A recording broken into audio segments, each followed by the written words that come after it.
Varautuminen on järkevää ennakointia, jos normaali arki katkeaa häiriön sattuessa.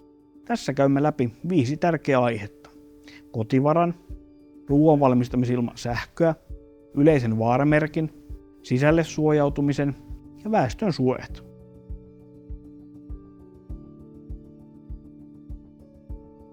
Kotivara tarkoittaa kotona olevaa ruokaa, vettä ja tarvikkeita, joiden avulla pärjää useita päiviä ilman kaupassa käyntiä ja tarvittaessa myös ilman sähköä.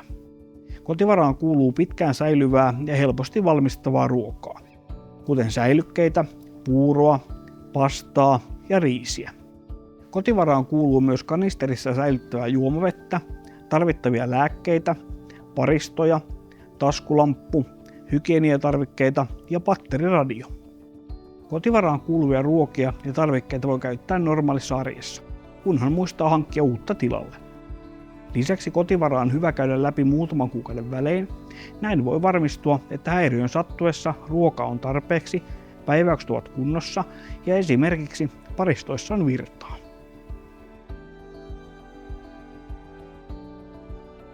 Sähkökatkon aikana keittiön kodinkoneet ovat poissa pelistä, joten ruoan valmistaminen voi olla hankalaa. Toimivia ruoanlaittotapoja sähkön puuttuessa ovat esimerkiksi retkikeitin, takka, grilli tai kiinteä nuotiopaikka. Retkikeittimellä voi esimerkiksi keittää vettä, valmistaa pastaa, keittoja tai lämmittää säilykeruokia. Muista turvallisuus kaikessa tulen käytössä.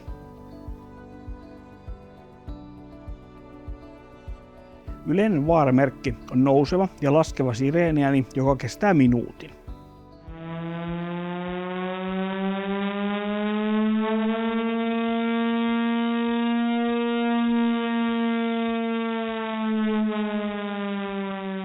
Normaalioloissa se tarkoittaa, että ulkona on vaara ja sinun tulee siirtyä sisälle. Vaaramerkin yhteydessä annetaan myös vaaratiedote. Vaaratiedote julkaistaan useassa eri paikassa, kuten radiossa, TV:ssä, 112 Suomi-sovelluksessa ja pelastustoimi.fi-sivulla. Kun kuulet vaaramerkin tai näet aluettasi koskevan vaaratiedotteen, toimi rauhallisesti ja seuraa viranomaisten tiedotteita. Kun vaara on ohi, annetaan vaara ohi-merkki. Se on tasainen, minuutin mittainen ääni.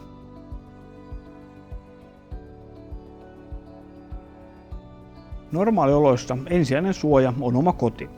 Sisälle suojautuminen tarkoittaa, että pysytään sisätiloissa ja estetään ulkoilman pääsy sisään.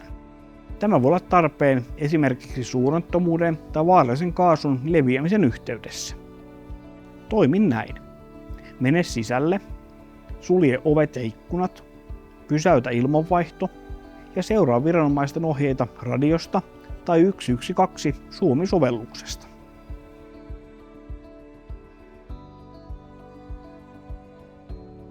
Keski-Suomessa on yli 2400 väestönsuojaa. Yleisiä väestönsuojia ei ole. Väestönsuoja on yleensä siellä, missä ihmisiä asuu, työskentelee ja liikkuu paljon. Esimerkiksi kerrostaloissa, kouluissa, sairaaloissa, kauppakeskuksissa ja toimistorakennuksissa on usein väestönsuoja. Väestönsuojan sijainnin voi tarkistaa oman kiinteistön pelastussuunnitelmasta tai tarkkailemalla ympäristöstään väestönsuojan opasteita. Harvaan asutuilla alueilla, maaseudulla ja omakotitaloalueilla ei yleensä väestönsuojia ole. Näillä alueilla viranomaiset ohjeistavat tarvittaessa väestön suojaamista muilla keinoin. Rakennuksen omistajalla täytyy olla suunnitelma väestönsuojan käyttöönotosta. Suoja pitää tarvittaessa ottaa käyttöön 72 tunnissa. Väestönsuoja otettaisiin käyttöön viranomaisen määräyksestä sodan uhatessa. Normaalioloissa, kuten kaasuvaara- tai säteilytilanteessa, suojaudutaan sisätiloihin, ei väestön suojiin. Varautuminen on pieniä tekoja, joilla on suuri merkitys. Lataa puhelimeesi 112 Suomi-sovellus, josta löydät toimintaohjeita eri häiriötilanteisiin. Sovelluksen sisällöt ovat käytössä, vaikka netti katkeaisi.